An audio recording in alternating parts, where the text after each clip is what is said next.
পুনৰ কংগ্ৰেছত বিপৰ্যয় লাহৰীঘাটত এইবাৰ 3 জিলা সদস্যৰ লগতে 10 সহস্ৰাধিক কংগ্ৰেছীয়ে বিজেপিত যোগদান কৰিছে মন্ত্ৰী পীযুষ হাজৰিকা বিধায়ক প্ৰদ্যুৎ বৰদলৈ আৰু ৰমাকান্ত দেউৰীৰ উপস্থিতিত 10,000ৰো অধিক কংগ্ৰেছীয়ে বিজেপিত যোগদান কৰিছে মুঠৰ ওপৰত কংগ্ৰেছত এতিয়া বিপদে লগ নেৰা হৈছে ইজনৰ পিছত সিজনকৈ কংগ্ৰেছ ত্যাগ কৰিছে আৰু বিজেপিত যোগদান কৰা দেখিবলৈ পোৱা গৈছে লৈছো এই মুহূৰ্তৰ সবিশেষ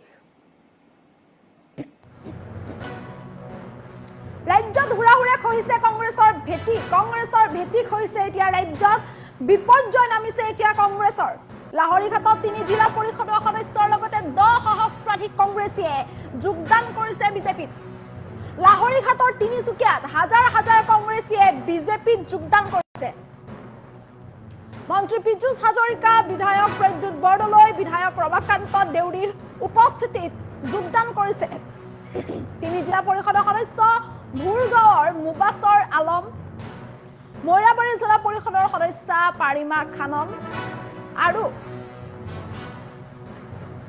লাহৰীঘাট জিলা পৰিষদৰ সদস্য আবু জহিৰে যোগদান কৰিছে বিজেপিত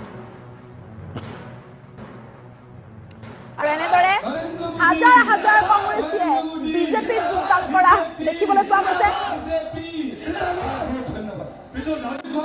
মন্ত্ৰী পীযুষ হাজৰিকা বিধায়ক প্ৰদ্যুৎ বৰদলৈ আৰু ৰমাকান্ত দেউৰীৰ উপস্থিতিত হাজাৰ হাজাৰ কংগ্ৰেছীয়ে বিজেপিত যোগদান কৰিছে কংগ্ৰেছ এক প্ৰকাৰ শূন্য হোৱাৰ দিশে আগবাঢ়িছে এতিয়া ৰাজ্যত বিপৰ্যয়ে লগ নেৰা হৈছে কংগ্ৰেছৰ ইটোৰ পিছত সিটোকৈ কংগ্ৰেছীয়ে বিজেপিত যোগদান কৰিছে কংগ্ৰেছ ত্যাগ কৰিছে 3 জিলা পৰিষদৰ সদস্য বুঢ়াগাঁৱৰ মুবাছৰ আলম মৈৰাবাৰী জিলা পৰিষদৰ সদস্য পাৰিমা খানম আৰু লাহৰীঘাট জিলা পৰিষদৰ সদস্য আবু জহিৰে সোমবাৰৰ দিনটোত কংগ্ৰেছ দল আনুষ্ঠানিকভাৱে ত্যাগ কৰিছিল আৰু সোমবাৰে কংগ্ৰেছ আনুষ্ঠানিকভাৱে ত্যাগ কৰি আজি বিজেপিত যোগদান কৰা দেখিবলৈ পোৱা গৈছে আৰু কেৱল এই 3গৰাকী সদস্যই নহয় জিলা পৰিষদৰ এই 3 সদস্যৰ লগতে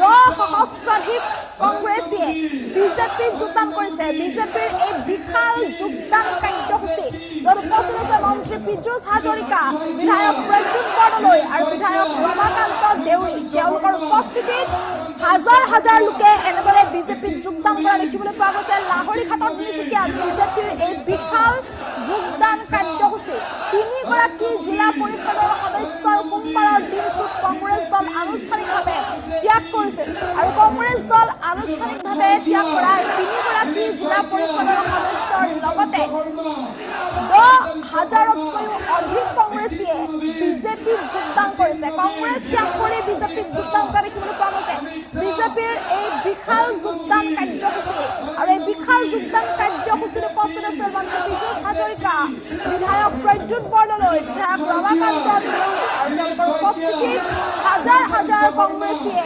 যোগদান কৰিছে বিজেপিত কংগ্ৰেছ এক প্ৰকাৰ শূন্য হোৱাৰ দিশে আগবাঢ়ি যোৱা দেখিবলৈ পোৱা গৈছে ৰাজ্যত কংগ্ৰেছৰ এই খহনীয়া বৰ্তমানেও অব্যাহত আছে এতিয়াও শেষ হোৱা নাই আৰু এনেদৰে কংগ্ৰেছত এতিয়া চূড়ান্ত বিপৰ্যয় নামিছে য'ত ইজনৰ পিছত সিজনকৈ কংগ্ৰেছীয়ে কংগ্ৰেছ দল ত্যাগ কৰা দেখিবলৈ পোৱা গৈছে আৰু এয়া বিজেপিৰ এই বিশাল যোগদান কাৰ্যসূচী লাহৰীঘাটত য'ত এনেদৰে 10,000তকৈও অধিক লোকে এনেদৰে যোগদান কৰিছে বিজেপিত হাজাৰ হাজাৰ লোকৰ সমাগম ঘটা দেখিবলৈ পোৱা গৈছে এই যোগদান কাৰ্যসূচী 3 জিলা পৰিষদৰ সদস্য ভুৰগাঁৱৰ মুবাছৰ আলম মৈৰাবাৰী জিলা পৰিষদৰ সদস্য পাৰিমা খানম আৰু লাহৰীঘাট জিলা পৰিষদৰ সদস্য আবু জহিৰ এই 3গৰাকীয়ে বিজেপিত যোগদান কৰিছে 3গৰাকীয়ে সোমবাৰৰ দিনটোত কংগ্ৰেছ দল আনুষ্ঠানিকভাৱে ত্যাগ কৰিছিল আৰু আজি বিজেপিত যোগদান কৰিছে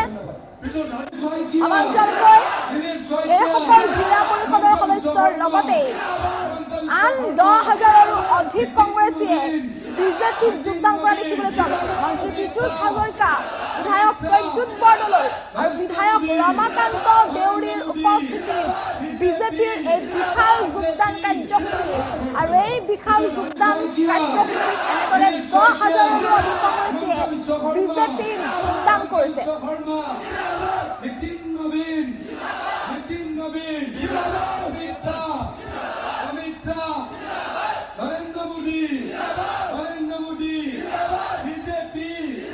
BJP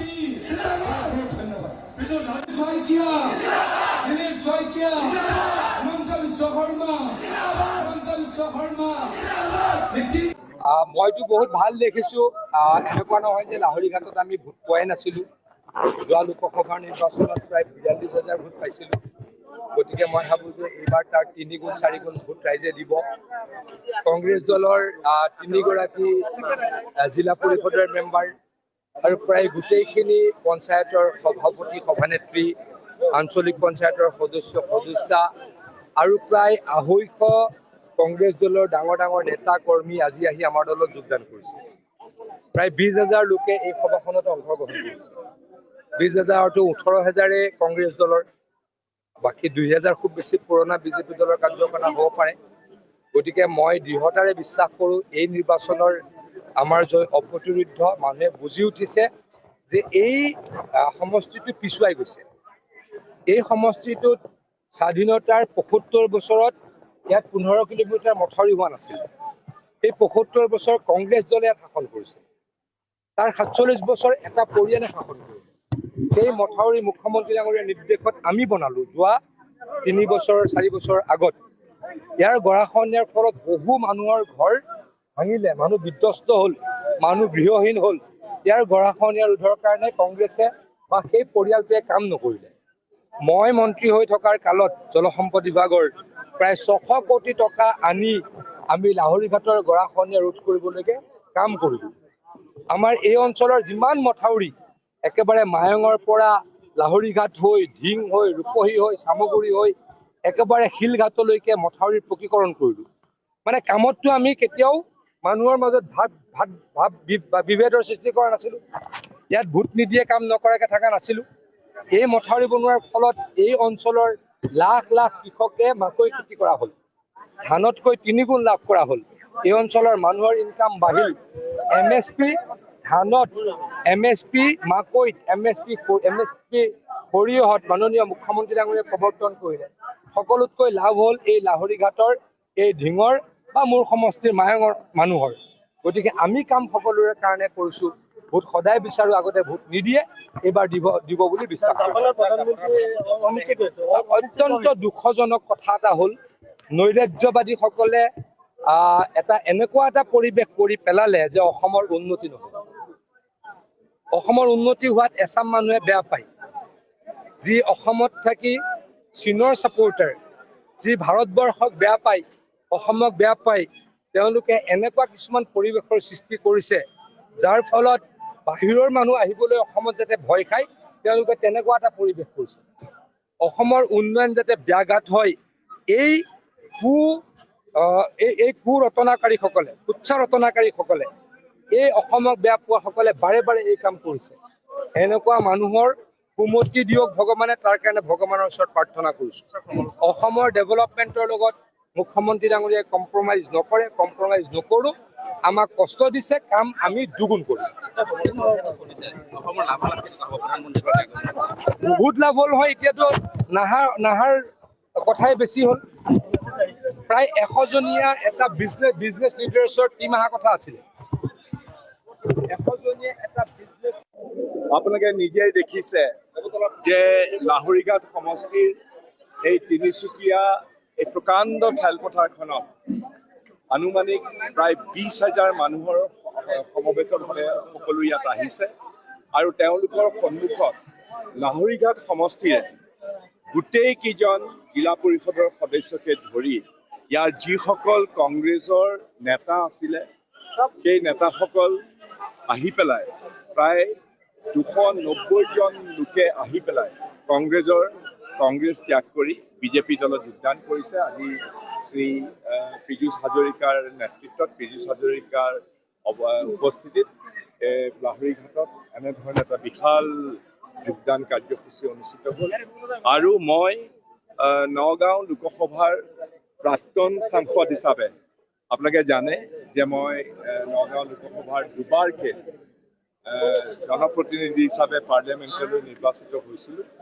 আৰু পিছৰবাৰ ৩.৫ বছৰকাল মোৰ কাৰ্যকাল থকা অৱস্থাত মই কংগ্ৰেছ দলৰ শীৰ্ষ নেতৃত্বৰ লগত মোৰ যিটো সংঘাত হ'ল আৰু মোক যি ধৰণে তেওঁলোকে অপমানিত কৰিলে, সেইকাৰণে মই কংগ্ৰেছ দল পৰিত্যাগ কৰাৰ লগে লগে একেদিনা মই সাংসদৰ পদটো ইস্তফা দি মই আহিলোঁ অসমলৈ ঘূৰি পেলাই। মোৰ যিটো খালী হোৱা পদ সেই পদটো উপনিৰ্বাচন অনুষ্ঠিত হ'ব আৰু তাৰ আগতে আজি কংগ্ৰেছ দলৰ ফালৰ পৰা একেবাৰে পাইকাৰী হাৰত কংগ্ৰেছ দলৰ নেতাসকলে লাহৰীঘাট সমষ্টিত বিজেপি দলত